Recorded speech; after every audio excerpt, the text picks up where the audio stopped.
Hello everyone, আসসালামু আলাইকুম। Welcome back to my channel শারিয়াস মাম্মি।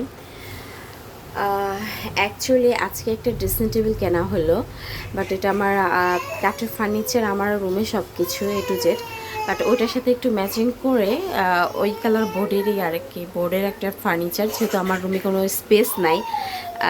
তো আমি জাস্ট আই গেস মানে হচ্ছে খুব সিম্পলভাবে একটা ড্রেসিং টেবিল নিয়ে আসছি।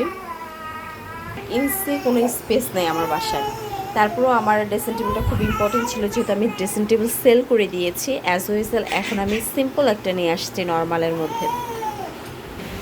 এই যে আমি আপনাদেরকে দেখাচ্ছি, এই যে ড্রেসিং টেবিলটা খুবই সিম্পলের মধ্যে একটা ড্রেসিং টেবিল।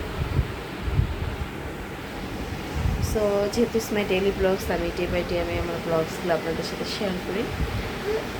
এটা জাস্ট সিম্পলের মধ্যে জাস্ট আয়না দেখবো লুকিং গ্লাসের জন্য। সবাই এভরিওয়ান সবাই ভালো থাকবে, সুস্থ থাকবেন। ওকে, আল্লাহ হাফিজ।